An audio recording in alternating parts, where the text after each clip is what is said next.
Azure Digital Twins has a new feature that you're going to like if you need to reproduce an existing instance or implement simulations with your digital twins. And that's exactly what Rachel and Shipra are here to tell you about on the IoT Show. Don't miss this one.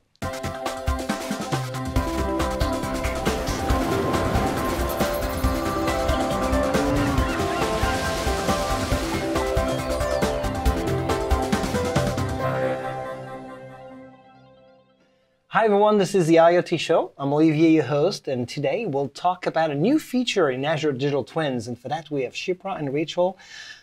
Guys, how are you? Great. Good. Well. Good. Let's do a little round of introductions before jumping in. Shipra, who are you? What team are you in? And what are you doing? I'm a product manager on Azure Digital Twins team, and I'm also the feature owner for what we are going to showcase here today. Yeah, we're good at teasing, right? We didn't say any names so far, right? What about you, Rachel? Yeah, I'm Rachel. I'm a software engineer on Digital Twins. I've been working on the import API with Shipra and some other folks. Awesome. Well, Shipra, let's give it away. What are you here to talk about? So we are very excited to release the public preview of Jobs API, and the first capability that we are releasing as part of that API is bulk import. Okay. And we have been hearing from our customers. We have our APIs existing that enable customers to ingest data into ADT. We have been hearing from them about bringing in large data set at once. And this is why we started working on it. It basically also helps. We have a lot of customers who ask us about enabling simulation scenarios.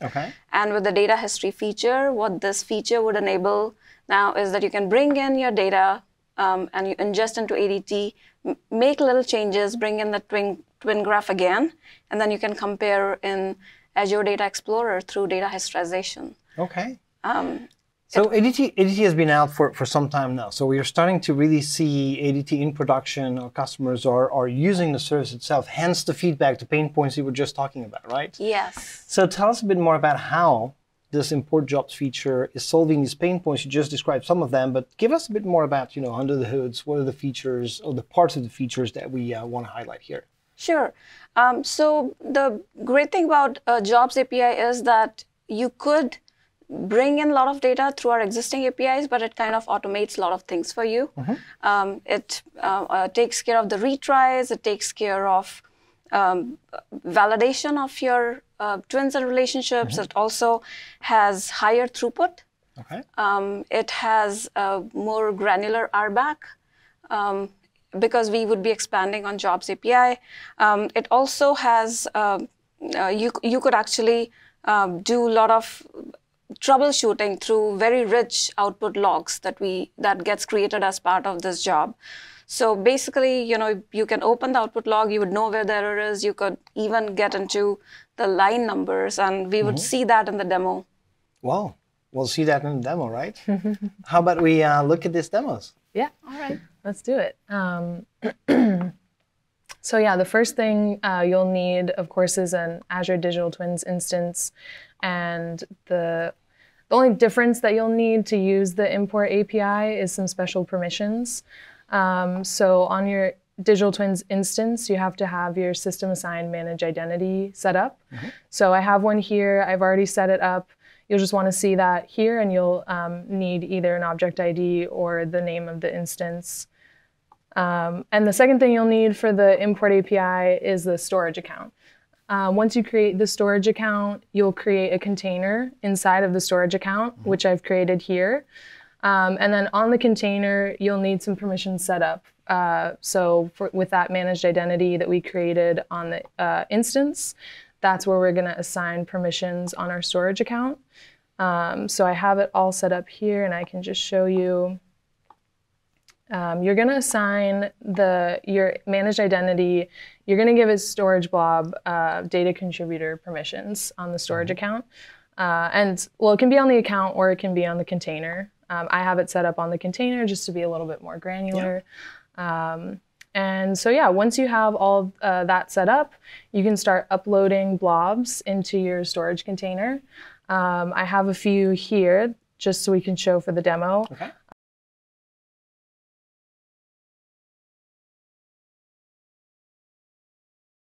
So here's our import job demo input file that I have. This is what you're going to pass into the import API. And this is kind of what the structure of the file looks like. So it's ND-JSON. You'll have a header section, and then you can specify your models, your twins, and your relationships. For this demo, I just have 10 of each. So you can see kind of the structure of that here. And then when I go and open Postman, I'm going to give the file name as input blob URI. And then I'm using the same container that I set up with the permissions. And I'm just giving it a name for an output file. So that file doesn't exist already in the container. It can exist or it cannot exist, but it does need to be of a specific type. And that's an append blob in the storage container. So this is how I'm specifying the output blob name, and I'm giving my job ID here, which is the same as the input blob name, just so we can keep track of everything. And I'll go ahead and send that request to our job API. So while it's happening, I have a little question for you. So that format of the ND-JSON file itself, it's something that someone will have prepared using some tools, right? They know of a set of, you were showing, models and relationships and others. So they would have some reference somewhere, and they generated that ND-JSON file for feeding your instance of digital twins, right? Yes. Okay. Yeah. That would be a manual process for now, as in creating that JSON file. We also have a tool that we have created where users could use that to convert that into an ND-JSON file. And one point I do want to add here is that in one file you can have model, twins, and relationships. But if you don't want to create models, you just want to import twins and relationships, you could do that. Or just twins only is also supported. Okay, so super flexible. Whatever you want of the entities that ADT supports, you can shove into that file and send that to your instance. Yes, exactly. Got it. Yep.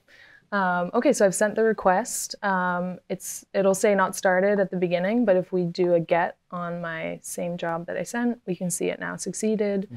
If I go back to my storage container, I'll see a new file here, and this is that output file that I specified. So when I have it kind of preloaded so I can show you guys the output. This is what an output blob is going to look like if everything is successful and if I've uploaded models, twins, and relationships. So like Shipra said, if you're only uploading one or the other, you wouldn't expect to see like the models section or the twins section. What you will see in the logs is the job ID. You'll see the type of job. So in this case, the import job API is what we're starting with this new jobs API feature. And then just some status information, and again, the section that we're working with. So this is what it'll look like in the case where everything kind of went well and succeeded.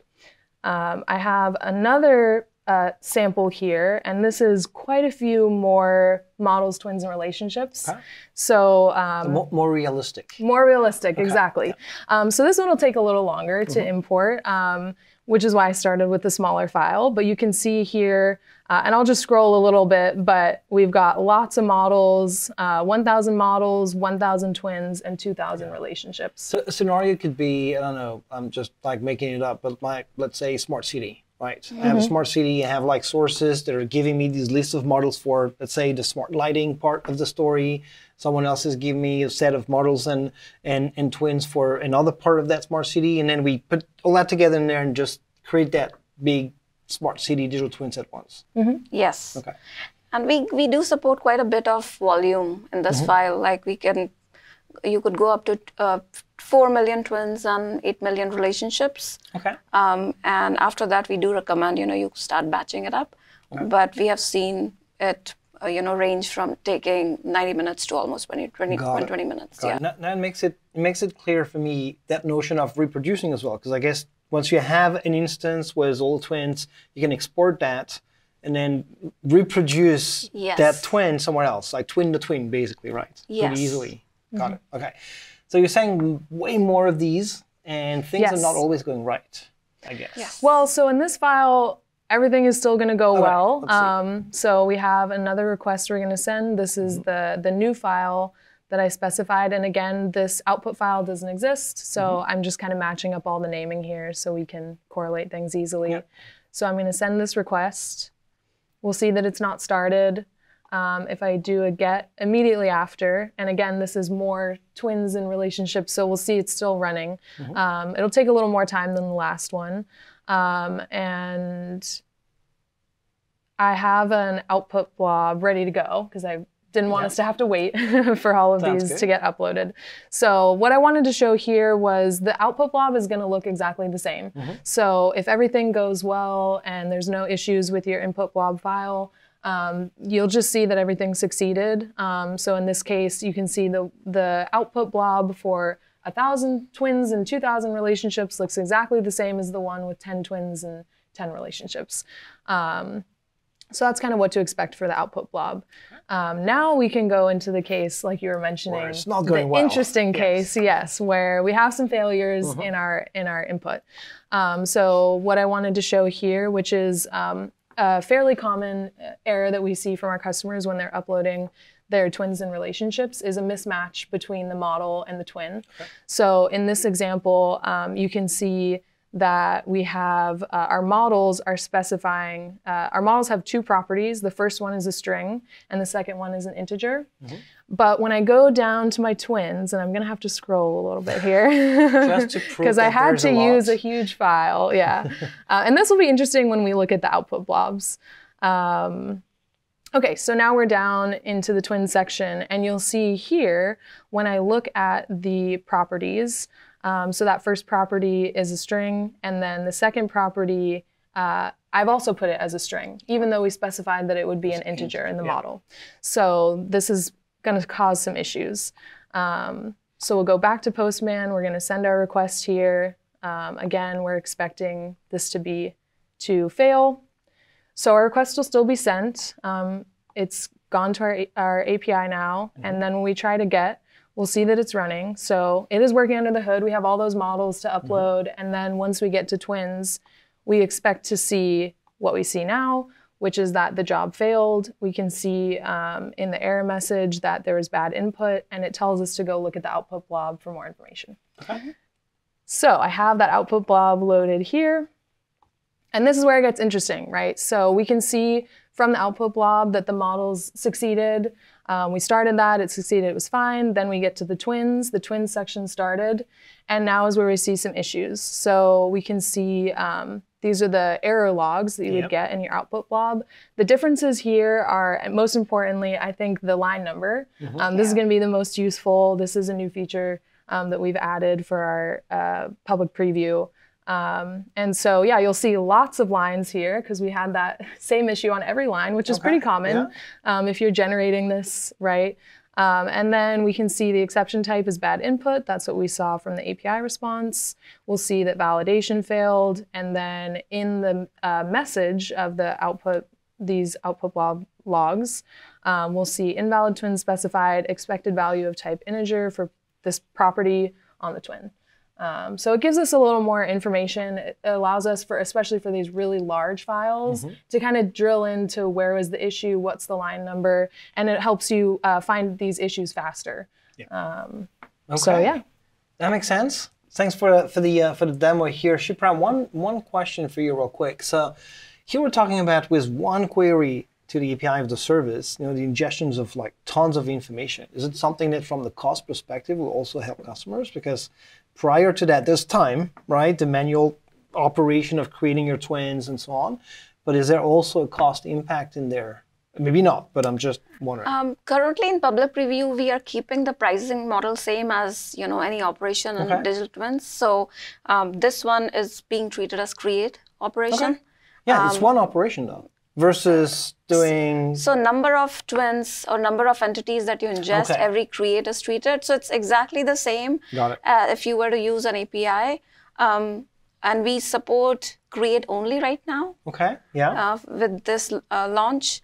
But yes, we would be looking more into how we can improve COGS if possible. Got it. Okay. Yeah. But so it would not be any difference. It would be like if you were to use API, but then you'd be doing all those other things around it. So I guess customers are really saving on time, on errors, actually, because when you automate this kind of processes, you're less prone to errors, and you enable these new scenarios of simulation and reproduction of an actual instance of a twin, right? Yes. Perfect. What's next? Because you guys are ongoing in these developments, and you were saying for now it's just it's push, create right now, yes. yeah. So we, our plans with jobs API are grand. So we are also looking into supporting update and delete for our customers, because that's another request that we have been hearing from them. Yeah. Okay, cool. Well, thanks a lot, both of you. Great thank you. demo. Thank Great you. explanation. Everyone, if you want to learn more about ADT and this new feature, you can look at the link that we have just down here. And we'll come back to learn more about Azure Digital Twins on the IoT Show. And once again, thanks for coming today. Thank you. Bye.